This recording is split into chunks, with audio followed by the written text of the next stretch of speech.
যতগুলো অপমান আমরা দেখতে পেলেন, এই যে হারুন আঙ্কেল 3 ইঞ্চি,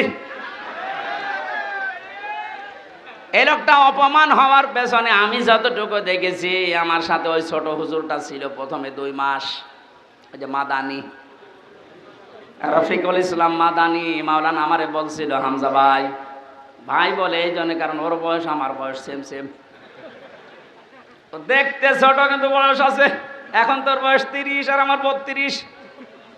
আমারে বলছে, হামজা ভাই আমার রিমান্ডের নামে নিয়ে গেল আমার হাতির ছিলে, রাত 12:30 1টার দিকে 2 পাশে ব্লক করে পুরা উলঙ্গ করেছে। আমার এক টুকরা কাপড়ও আমার শরীরে নেই, হাফ প্যান্ট ছিল ওইটাও খুলে নিয়েছে।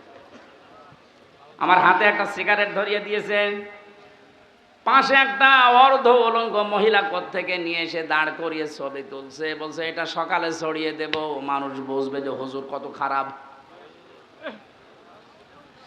আমার বলছে, হুজুর আমার এত অসহায় মনে হচ্ছিল নিজেকে, চোখের পানি ফেলে কাঁদলাম, ডাক দিয়ে বললাম, মাবুদ তোমার কোরআন আমি 100% বিশ্বাস করি, তুমি যা দেখলে, তুমি যা দেখলে, যা শুনলে, আমি তো জানি আমি কিচ্ছু জানি না বিষয়, আমাকে যে প্রশ্নগুলো করে এর সাথে আমি ন্যূনতম জড়িত না।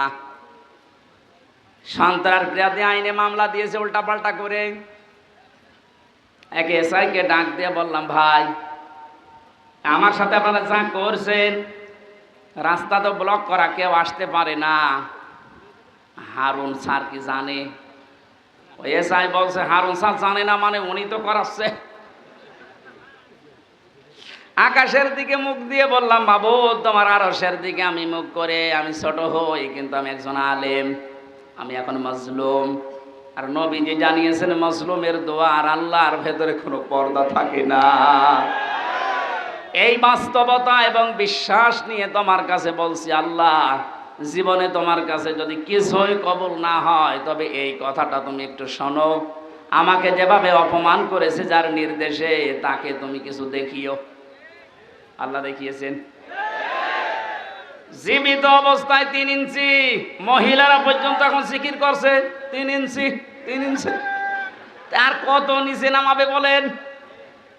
এ তো গেল 3 ইঞ্চির হিসাব। আমার মনে হয় এই যে চেহারা এখনো লুকিয়ে আছে, যদি রাস্তাঘাটে জনগণ পার পিটিয়ে মেরে ফেলবে।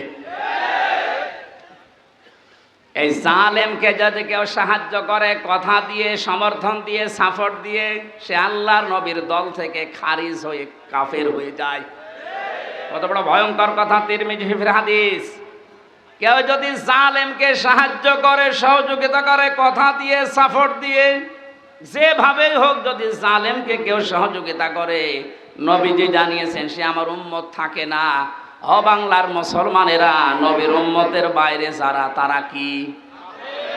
আরো জোরে নাম ধরা লাগবে। আর সুতরাং জুলুমের সাথে যারা জড়িত ছিলেন, বাংলাদেশ জামাতে ইসলামের শ্রদ্ধাভাজন আমির ডাক্তার শফিকুর রহমান ঘোষণা দিয়েছেন, আমরা সাধারণভাবে আমাদের কোনো অভিযোগ নেই, আমাদের রাজনৈতিক দল হিসাবে যত জুলুমের শিকার মাফ করে দিলাম, কিন্তু ব্যক্তিগতভাবে যদি কেউ জুলুমের শিকার হয়ে থাকে আর ও যদি প্রতিশোধ নিতে চায়, ওই পরিমাণ আমাদের পক্ষ থেকে বাধা নেই। সেই হিসাবে আমি যেহেতু ভিকটিম, আমরা মাটির নিচে রেখেছিল আয়না ঘর, শুধু আপনি নাম শুনেছেন, আর আমি ছিলাম ওখানে 3টা বছর আমাকে ফাঁসির কন্ডেম সেলের ভেতরে তালাবদ্ধ করে 24 ঘন্টা আটক রাখতো সিসি ক্যামেরা দিয়ে। কেউ যেন আমার সাথে কথাও না বলে, দেখাও না করে। এমনকি কারারক্ষী 2-1টা একটু ভালো ছিল, সবাই তো আর একরকম না। 2-1জন এসে যদি একটু সালাম দিত, ওই যে উপর থেকে ক্যামেরা লাগানো, ওর চাকরি পর্যন্ত চলে যাবে, এইরকম সিস্টেম করেছিল। এত কড়াকড়ি আপনি কেন করলেন? এই জুলুমের সাথে যারা নিযুক্ত ছিল, টপ টু বটন যেই কয়টা, যেহেতু পরশুদিন মামলা পুরাটা আদালত খারিজ করে দিয়েছে, কোনো দোষ আমার পাইনি, তাহলে বোঝা যাচ্ছে বিষয় আমি কিছু জানি না, আমি পুরা নিরপরাধ। কথা বলেন না কেন? নিরপরাধ মানুষকে যারা বেকার 3টা বছর শাস্তি দিল, তাদের বিরুদ্ধে এখন এরকম 3 বছরের শাস্তি আমিও চাই। এখানে কাউন্টার টেররিজমে যারা আছে, কাউন্টার টেররিজমে যারা আছে, এই যে মনিরুল, আসাদুজ্জামান, ডিসি মান্নান, বাকিগুলোর নাম আমি নিলাম না, কারণ ওরা অত নিচে নামে নাই। আর একজন নেমেছিল আমার মামলার আয়ু মিজান। গত পরশুদিন আমি কল দিয়েছিলাম যে মামলা তো সব শেষ হয়ে গেল, খারিজ করে দিয়েছে আদালত। বিচারপতি ওটা দেখে বলছে কি দিয়ে বিচার করব, কোনো মাল ম্যাটারিস নেই, যা সব বাদ। ওনারে বললাম এতদিন পর্যন্ত ওনারে স্যার বলতাম, এখন দেখি আমার মোবাইল পেলে আমার উল্টা করে স্যার বলছে। হাও মাও করে কান্না কাটে, বলে কি করা লাগবে হুজুর বলেন, আমার কোনো দোষ নেই। দোষ নেই তে আমারে ধরার পরে আমার বাবার কাছ থেকে 10 লাখ টাকা খেয়েছিস, ওই টাকা ফেরত দে। সবচাইতে বড় বিষয়, যেহেতু আদালতের মাধ্যমে আমি নির্দোষ প্রমাণ হয়েছে, আমার কোনো দোষ নেই। 3টা বছর আমার জীবন থেকে যারা নষ্ট করেছেন, এর সাথে যারাই জড়িত ছিলেন, তাদেরও জীবন থেকে আমি 3 বছর নষ্ট করতে চাই। এইটাই নাই বিচার। এটা যদি আপনি না করেন, আগামীতে যারা আসবে এরকম হাজার ও হামজার নামে ওরা কারণে অকারণে মিথ্যা সত্য মিলিয়ে মামলা দিয়ে বছরের পর বছর আটক করে রাখবে। এই জন্য যে মানুষগুলো 5 বছর 7 বছর 10 বছর জেলে থাকার পরে কোনো দোষ পায় না, শেষে খালাস দিয়ে দেয়, এর সাথে যারা জড়িত মামলার আয়ু থেকে শুরু করে উপর পর্যন্ত প্রত্যেকের বিচারের আওতায় আনা লাগবে। কোন কারণে কিছুই পেলি না, ওর 10টা বছর নষ্ট করলি, তুই বড় জালেম। জালেমের কথা এই কারণে বলছি, এই কারণে শব্দটা শুনতে যত সহজ মনে হচ্ছে, বিষয়টা অত সহজ না। জালেম আল্লাহর কাছে এত ঘৃণিত, এত নিন্দিত, এত খারাপ, আল্লাহ নিজে বলেন আমি জালেমের বিরুদ্ধে নিজে বাদী হয়ে মামলা দেব। সূরা শুরা 42 নম্বর আয়াত, 25 নম্বর পারার 6 নম্বর পৃষ্ঠার 13 নম্বর লাইনে আছে, ইন্নামাস সাবিলু আলাল্লাযিনা ইয়াযলিমুনান নাস, ইলা আখির আয়া। আল্লাহ পাক বলেন অবশ্যই আমি আল্লাহ মামলা দেব। ওই আল্লাহ নিজে মামলা দায়ের করবে, নিজে কেস করবে, নিজে অভিযোগ দায়ের করবে ওই সমস্ত মানুষদের বিরুদ্ধে, ইয়াজলিমুনান নাস, যারা মানুষ হয়ে মানুষের উপরে জুলুম করেছেন। জালেম যারা, এটা রেকর্ড হচ্ছে, আপনিও শুনতেছেন, যেখানেই লুকিয়ে আছেন কান খাড়া করে শোনেন। জালেম যারা, তাদের দুনিয়াও শেষ, আখিরাতও শেষ। আপনার আর বাঁচার মতো কোনো লাইন নেই যতক্ষণ পর্যন্ত এই মাজলুমরা মাফ না করবে। আর আমার তো যতটুকু বাস্তবতায় ধারণা আমি দেখেছি, বাংলাদেশের 18 কোটি মানুষও যদি আপনাকে মাফ করে দেয়, আয়না ঘরের সাথে যারা জড়িত ছিলেন, ব্যারিস্টার আরমানের বউ আপনাকে মাফ করবে না।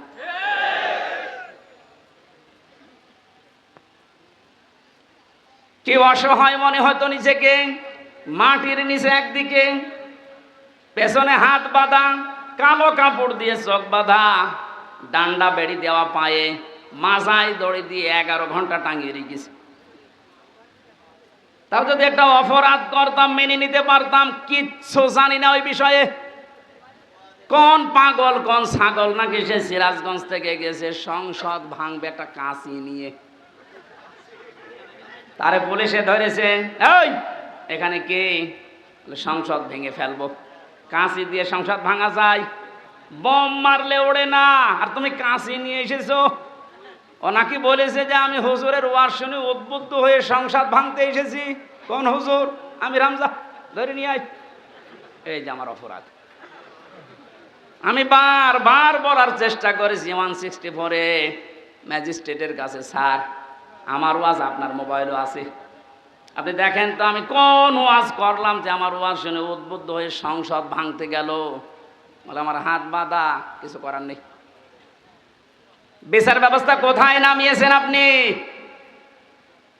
এই ব্যবস্থার কারণে হাজার হাজার মানুষের জীবন নষ্ট করেছেন, দুনিয়া থেকে পর্যন্ত বিদায় করে দিয়েছেন। হাজী সেলিমের যে টর্চার সেল পুরান ঢাকায়, ওখানে নাকি মাটির নিচে যেখানে অত্যাচার করত ওখানে অনেক হাড় গোড় পাওয়া যাচ্ছে, তার মানে অনেক মানুষের মৃতদেহ আছে। আর শয়তান কালকে দেখলাম কাঁদতেছে এজলাসে, আমি কিছু জানি না মানে ওরা ডিম দেওয়া দরকার। জালেমদের কোনো ছাড় নেই, যারা এই জালেমদের সহযোগী ছিল একটাকেও যেন ক্ষমা করা না হয়। 1628 জন মানুষ দায়িত্বে ছিল, মেন জালেম যে তার পক্ষে ছিল 1628 জন চেয়ারধারী লোক, এদের একটারও বিচার না করে ছাড় দেওয়া যাবে না। যদি ছাড় দিয়ে দেন আগামীতে কিন্তু এই জুলুম আবার আসবে। এই জন্য বাংলাদেশ জামাতে ইসলামের যিনি শ্রদ্ধাভাজন আমির ডাক্তার শফিকুর রহমান একটা ঘোষণা দিয়েছে, আমরা এক জালেমের কাছ থেকে মুক্ত হয়ে আর কোন জালেমকে দেখতে চাই না। এ কথাটা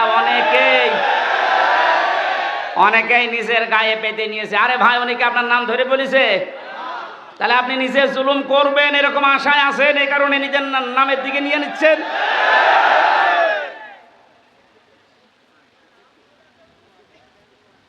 জীবিত অলি দেখেননি জীবনে, মরা অলি দেখেছে। বিভিন্ন গাছতলায় আস্তানায় শুয়ে আছে মরা অলি মনে করে। জীবিত অলি যদি কেউ বাংলাদেশে দেখতে চান, কোন দরবারে যাওয়ার দরকার নেই, ডাক্তার শফিকুর রহমানের দিকে তাকাবেন, ওটা টাটকা জিন্দা অলি। আমি নিজে সাক্ষী দিচ্ছি, তার যে ইবাদতের মাত্রা, তার যে ইখলাস, দ্বীনের জন্য যে কোরবানি এবং আল্লাহর প্রতি তার যে তাওয়াক্কুল কোন পর্যায়ের আপনারে মাথায় ধরবে না। আমি 4 দিন তার সাথে ছিলাম, দেখেছি আল্লাহ মানুষকে এরকম ধৈর্য দেয়।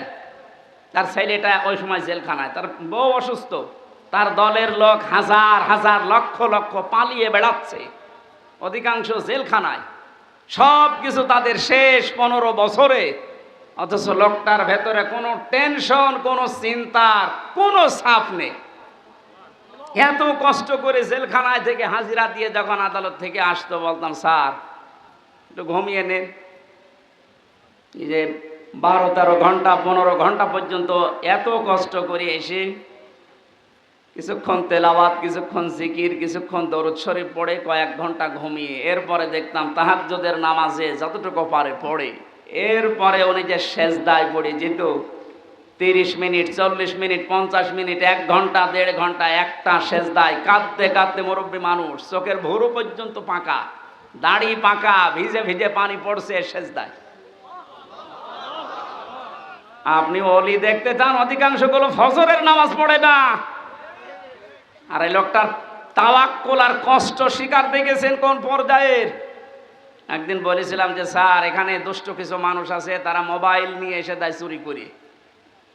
এটা রেকর্ড হচ্ছে তো, এই জন্য গোপন কথা বলা যাচ্ছে না।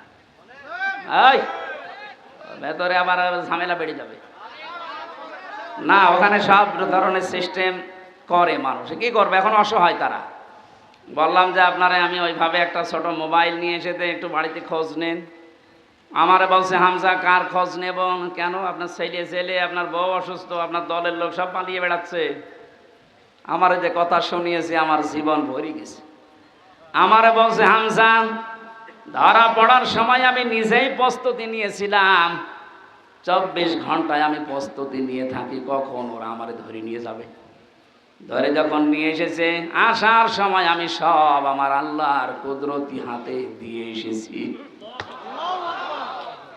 এই কঠিন পরিস্থিতিতে এই কথা মুখ দিয়ে বের হওয়া অত সহজ না, আপনি যত সহজ ভাবতেছেন। কোরআনে কারীম জানিয়েছে, ইন্নাল্লাযীনা ক্বালু রাব্বুনাল্লাহ সুম্মা ইসতাকামু তাতানাজ্জালু আলাইহিমুল মালাইকা আল্লা তাখাফু ওয়া লা তাহজানু। আল্লাহ পাক বলেন, যারা এই কথা বলতে পারে আমার রব আল্লাহ, আর এই কথা বলার পরে সিঁড়িয়ে ছটিয়ে পড়ে না, টিকে থাকে, ইস্তেকামাত পয়দা করে দাঁড়িয়ে থাকে কথার উপরে, আল্লাহ তাদের পুরস্কার হিসাবে বিপদে আপদে ফেরেশতা নাজিল করে হলেও সাহায্য করে। ফেরেশতারা এসে কি বলে? আল্লাহ তাখাফু ওয়ালা তাহজানু, কোনো ভয় নেই, কোনো টেনশন নেই। এই যে কিসের ভয়, কিসের টেনশন? এ কঠিন বিপদে পড়ার কারণে হয়তো মানুষের মনের ভেতরে ধারণা আসতে পারে, এই ভয় তৈরি হতে পারে যে আমার ছেলেটাও জেলখানায় বিনা কারণে, আমার স্ত্রী ওদিকে হাসপাতালের বেডে মৃত্যুর সাথে লড়ছে, আমার দলের হাজার সহকর্মী তারা পালিয়ে বেড়াচ্ছে, জেলখানায় তারা ভর্তি, কি হবে এদের? আল্লাহ বলেন ফেরেশতাকে দিয়ে আমি যেন ওর কানের কাছে মুখ নিয়ে বলাই, বল কোনো ভয় নেই, কোনো চিন্তা নেই, সবগুলো আল্লাহ দেখবে। বাস্তবে আয়াতটা আমি ওনার সাথে 100 ভাগ মিলাতে পেরেছি। অথচ কোনো আলেমকে পর্যন্ত দেখেছি হাউমাউ করে কাঁদতো বাইরের পরিবেশের কথা চিন্তা করে। উনিও তো মানুষ, কান্নাকাটি তো বাইরের পরিবেশের জন্য দূরের কথা, চিন্তার কোনো ছাপও এই চেহারার ভেতরে আমি পাইনি। কোরআনের সাথে যে লোকটার জীবন মিলে যায়, হাদিসের পাতার সাথে যার জীবন মিলে যায়, সে ওলি। এক কথা বলুন। এই জন্য জালেম যারা, তাদের দুনিয়া শেষ। আখেরাতে তো আপনি আল্লাহর মামলার আসামি হয়ে বসে আছেন। যিনি বিচার করবেন, যিনি রায় দেবেন, তিনি যদি মামলার বাদী হয়, কে দাঁড়াবে আপনার পক্ষে? এই জন্য আপনার আখেরাত শেষ। দুনিয়া শেষ কেন বলছি? কারণ জালেমদের বিরুদ্ধে যখন মজলুম কিছু বলে, ওটা সঙ্গে সঙ্গে আল্লাহর কাছে পৌঁছিয়ে যায়, কোনো পর্দা থাকে না। আজ অনেকেই সুর তুলছে যে জালেমরা যা করেছে করেছে, মাফ করে দেন না। জালেমদের মাফ করলেও আল্লাহ মাফ করবে না। আল্লাহু লা ইয়াহদিল কওমাজ জালিমিন, বহু জায়গায় আল্লাহ জানিয়েছেন ইয়াহদি, এটা মোজারে। যারা গ্রামার বসে জিজ্ঞাসা করেন বর্তমান, ভবিষ্যৎ, প্রেজেন্ট, ফিউচার, আল্লাহ বলেন জালেমদেরকে আমি পথ দেখাই না, হেদায়েত দেই না, দেবও না। আল্লাহ বলছেন আমি দিচ্ছি না, দেব না, আমি দোয়া করে করব কি? এই জন্য জালেম যারা, সব যখন শেষ করেই ফেলেছেন, গর্তের ভেতরে লুকিয়েও আপনি ছাড় পাবেন না, কারণ আপনাকে আল্লাহ অপমান করবেই। এদেশে যারা বাধা দিয়েছিলেন তারা কয় আজকে আসেন তো বাধা দিতেন, আসেন আজকে আসেন, আপনাকে আমি ওয়েলকাম জানাচ্ছি। কোথায় লুকিয়ে আছে সে? শেখর না শিখর? এদিকে আসেন, আজকে মাইক কেড়ে নেন তো দেখি কোন মায়ের দুধ খেয়েছেন, আপনি আসেন। আমি চ্যালেঞ্জ দিচ্ছি এই বাংলাদেশে, সামনে দিন আসতেছে কোরআনের দিন, সামনের দিন আসতেছে হাদিসের দিন। আগস্ট মাসের 5 তারিখের আগের জরিপ ছিল আমার কাছে, এদেশের 100 জনের মাত্র 15 থেকে 16 জন মানুষ চাইতো যে কোরআন দিয়ে, ইসলাম দিয়ে এই বাংলাদেশটা চলুক। কয়জন? 100 জনের সর্বোচ্চ 15 থেকে 16 জন। অথচ 5 তারিখের পরে আজকে 4, এই 30 দিনে, গতকালকে রাতে 12:30টার রিপোর্ট পেয়েছি এই দেশে, তাও যে সে রিপোর্ট করে নাই, নির্ভরযোগ্য রিপোর্ট এটা, এদেশে এখন 100 জনের 35 জন মানুষ চাচ্ছে দেশে ইসলাম দিয়ে চলুক। সময়টা একটু বৃদ্ধি হতে দেন। 100/51 মানুষ যখন চাইবে যে দেশে ইসলাম দিয়ে চলুক, কোনো মহারথী আর বাধা দিয়ে পার পাবে না। এই জন্য এখন আমাদের খুব সতর্ক, ছোটখাটো কোনো বিষয় নিয়ে যেন ঝামেলায় না জড়াই। আমার এক ওস্তাদ বলছিলেন, একটা হোস্টেলে 100 ছেলে থাকে, খাবার সকালে নাস্তা দেওয়া হয়, রুটি পাউরুটি, রুটি আর কলা। এর ভেতরে কিছু মানুষ সুর তুলেছে আমরা সকালবেলায় নাস্তা আর খাবো না, নাস্তার মেনু পাল্টাতে হবে। হোস্টেলে যিনি দায়িত্বে আছে ডাক দিয়ে বলছে ঠিক আছে আমি পাল্টাবো, তবে কে কোনটা বেশি খেতে চায়, যে বেশি হবে ওই দিকে আমি রায় দেব। ভোটের সিস্টেম করেছে, রায় যখন এসেছে 20 জন চাই ওই আগেরটাই কলা পাউরুটি, 18 জন চাই খিচুড়ি, 15 জন চাই রোল। এভাবে ভাগ করতে করতে দেখা গেল 20-এর সংখ্যা আগে যা ছিল। এবার আপনি বলেন তো 20 বাদ দিলে 100-র ভেতরে থাকে কত? আরো জোরে। 80 জন যদি সব একমত হতো, এ নাস্তার মেনু পাল্টানো সহজ ছিল না কঠিন ছিল? বাস্তবটা এখন আমাদের সামনে। এদেশে নাস্তিক, মোরতাদ, রাম, বাম, এই ইনু নুনু, এ মেনন আর কালামানিক বেশি না। এরা যা চাচ্ছে, এরা খুব মিলে হলেও 20 জন হবে। আর আমরা যারা টুপিওয়ালা, আমরা 80 জনের উপরে। ওই 15 জন, 18 জন, 16 জন গুলো না করে আমরা যদি সব এক হতে পারি, নাস্তার মেনু এতদিন যা চলছে এটা পাল্টানো সম্ভব। কারণ এই 53 বছরে বাবা চালিয়েছে, আমরা দেখেছি। আমি দেখি নাই, মুরব্বীরা দেখেছে। কারণ আমার তো 32। স্বামী চালিয়েছিল, আমি দেখি নাই, মুরব্বীরা দেখেছে। চাচা চালিয়েছিল, সকালে এক কথা বলতো, বিকেলে আর এক কথা। সেও দেখলাম 9 বছর। ববু চালিয়েছিল বিভিন্ন কায়দায়, ভাবিও চালিয়েছিল। এক কথা বলেন, এখন সবারটাই দেখেছি। এখন শুধু বাকি আছে এ কোরআন দিয়ে সংসদ চললে কেমন দেখা যায়।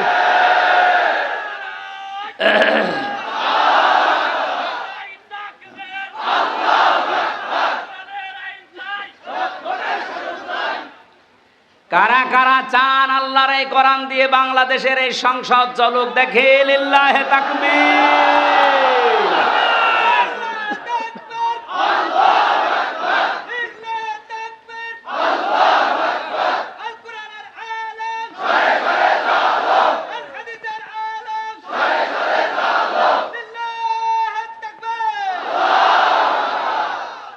এই জন্য আমরা 80 জন যেহেতু আছি, আমরা যেন এই মত পার্থক্য ছোটখাটো বিষয় নিয়ে, কেউ 15 জন, কেউ 16 জন, কেউ 18 জন, তাহলে কিন্তু ওই 20 যা এসেছে ওইটাই থেকে যাবে। হ্যাঁ, কথা বলেন না কেন? আমরা আর কোনো ছোটখাটো বিষয় নিয়ে মত পার্থক্য করতে চাই না। আমাদের এক, যে কোরআন দিয়ে সংসদ চলবে, সে চাই আসুক। এটা অনেক জালেমরা তো বুঝেছিল, পালিয়েছে। অনেক মুনাফিক এখন অনেকে মুনাফিকি করছে, বুঝতেছে, এই জন্য সুর তুলছে, না এভাবে আর চলতে দেব না, তাড়াতাড়ি তাড়াতাড়ি। কিসের তাড়াতাড়ি? আপনি কি স্বাধীন করে দিয়ে গেলেন? যারা স্বাধীন করেছে তারা যা বলবে তাদের ওটা অনুযায়ী দেশ চলবে। এদের যদি 3 মাস হয়, 3 বছর হয়, 6 বছর হয়, 10 বছর হয়, হোক, কোনো অসুবিধা নেই।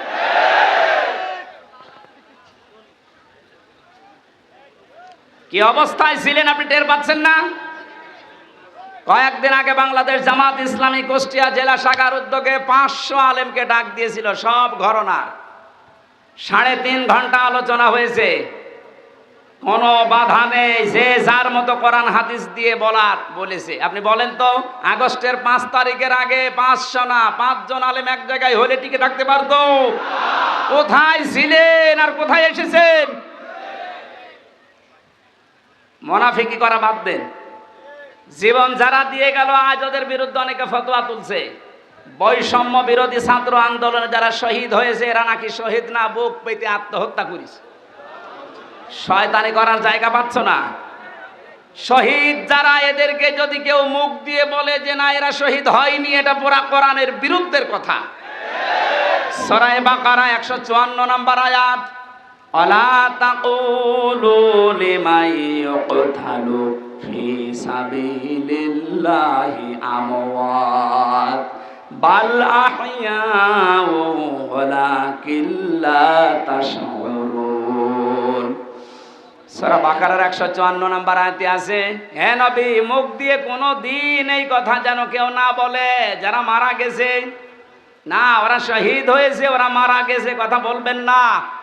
কারণ যারা শহীদ হয় ওরা জীবিত, কিন্তু তোমরা টের পাও না। তাই মানুষ যেহেতু মুখের পরে অন্তরে ধারণা করতে পারে, আল্লাহ ধারণার উপরেও নোটিশ দিয়েছে, এই আলা তাহসাবান্নাল্লাযীনা কুতিলু ফি সাবিলিল্লাহি আমওয়াতা বাল আহইয়াউন ইনদা রাব্বিহিম ইরযাকুন।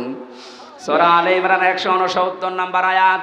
আল্লাহ পাক বলেন, মুখে তো বলবি না, ধারণাও করবি না যে যারা শহীদ হয়েছে ওরা মরে গেছে, না, এই ধারণাও করা জায়েজ নেই, হারাম। কেন? বালা হইয়া ওরা জীবিত। ওরা কি? আরো জোরে বলেন। ইনদা রাব্বিহিম ইউরযাকুন, তারা আল্লাহর কাছে রিজিক পাচ্ছে। আমি কয়েকদিন আগেই গিয়েছিলাম শহীদ আবু সাঈদ রংপুরের কবর জিয়ারতে এবং বাড়ি দেখতে। ওর বাবা এসে আসার পরে জিজ্ঞাসা করলাম ছেলে মেয়ে কয়টা? 6টা ছেলে, এটাই ছোট ছিল। ও ছোটবেলা থেকেই প্রতিবাদী, অন্যায় দেখলে কিছু নেই হাতে তারপরও প্রতিবাদ করত। এত বড় জুলুমের বিরুদ্ধে প্রতিবাদ করার জন্য যেটা হাতে নিয়েছিল, কোনো অস্ত্র ছিল? কি ছিল? একটা গাছের ডাল।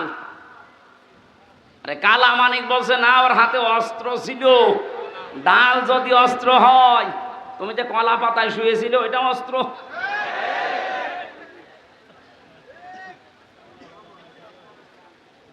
সাধ্য মতো যতটুকু আছে আমার সমর্থন, বাবার হাতে কিছু দিয়ে আসলাম। দেখলাম যে প্রতিবাদ করতে যে জীবনটা দিয়েছে, ওর কি আমাদের মতো জীবনের মায়া ছিল না? বলেন, আপনার জীবনের প্রতি যেমন মায়া আপনার সাঈদের ওই রকমই ছিল। সাঈদ না, সাঈদ আবু সাঈদ রংপুরের, যেভাবে বুকটা পেতে দিয়েছে দেখেছেন। আল্লাহ যেহেতু জানিয়েছে শহীদরা আমি আল্লাহর কাছে খাবার খাই, আর খাবার খেলে রক্ত গোশত চর্বি তৈরি হয় না। কিয়ামতে সাঈদ যখন উঠবে ঠিক ওইভাবেই উঠবে। আল্লাহ জিজ্ঞাসা করবে তোর বুকে এতগুলো গুলি, রক্তের দাগ, ও কিন্তু জবাব দিতে পারবে রব্বুল আলামিন সালেমের জুলুমের সামনে কিছুই পাইনি, জীবনটা দিয়ে দিয়েছি। এইটা নিয়ে এখনো পর্যন্ত ফতোয়াবাজি করছেন আপনি। কোনোদিনে কথা মনে মনে ভাববেন না, বলবেন তো নাই। বৈষম্য যখন দূর করার জন্য আন্দোলন হয়েছে, আমরা চাই যে সংস্কার যখন আরম্ভ হয়ে গেছে, এদেশের যত রকমের জঞ্জাল আছে সব জায়গায় যেন অতি দ্রুত সংস্কার করা হয়। মাঝে মাঝে দেখি কিছু কিছু ইস্যু তৈরি করে অমক ঘেরাও করো, অমক জায়গা চালাও, অমক জায়গা ধরো। কেন? 15 বছর কোথায় ছিলেন আপনি? আনসারের নাম নিয়ে যারা আজ নেমেছে, 42,000 আনসার নিয়োগ হয়েছে ক বছরে, তার 32,000 হচ্ছে গোপালগঞ্জের, আর বাকি 63টা জেলা। আমরা কি ঘাস কাটছি? তার মানে বোঝা গেছে সব আপনাদের বানানো। হিন্দুদের দিয়ে আপনারা চালাতে চেয়েছিলেন বিশৃঙ্খলা তৈরি করে পৃথিবীর মানুষকে দেখাতে, হালে পানি নেয়নি। কারণ এই দেশে সংখ্যালঘু সংখ্যাগুরু বলে কিচ্ছু নেই, এগুলো সব ওই জালেমদের বানানো। ডাক্তার শফিকুর রহমান ঘোষণা দিয়েছে বাংলাদেশে কোনো সংখ্যালঘু সংখ্যাগুরু নেই। এদেশে যে জন্ম নিয়েছে সেই এই দেশের বৈধ নাগরিক। কিসের সংখ্যালঘু, কিসের সংখ্যাগুরু? এই কথা বলে জালেমরা ওদের মন থেকে এই দেশের ইসলামপন্থী মানুষদের ঘৃণা জন্মিয়েছে। ওদের দিয়ে যখন শুরু করেছিল হালে পানি নেয়নি, তারপরে শুরু করেছে আনসার দিয়ে। আরে ভাই, পুলিশ দিয়ে যদি দেশটা চলতে পারে, আনসার ছাড়া চলবে 1 আর 2। যদিও আমি পুলিশ প্রশাসনে যারা আছে তারা এখন সবাই খারাপ না, কয়েকটা লোকের জন্য আজ এই বিভাগের উপরে মানুষের যে রাগ। আমার নিচতলায় ভাড়া ছিল এক পুলিশ, 5 তারিখের পর থেকে কোথায় যে গেছে আল্লাহ জানে আর ও জানে। কারণ ওখানে 14 জন মারা গেছে আমার বাড়ির সামনে। পুলিশ এইভাবে অস্ত্র ঠেকিয়ে মেরেছে। এজন্য মানুষের এত রাগ, থানা পদ পুড়িয়েই দিয়েছে। জানিয়েছে যদি ওই সাহেব আলী নামে যে দারোগাটা, ওরে যদি পাই, ও যেমন গুলি করে করে মেরেছে, ওরে আমরা পিটিয়ে একেবারে আনারের মতো 14 টুকরা 15 টুকরা করব। ভয়তে আজও পালিয়েছে, কালও পালিয়েছে। কিন্তু আমার বাড়িতে যে ছিল, ও ছিল রাস্তার পুলিশ, ওই ট্রাফিক পুলিশ।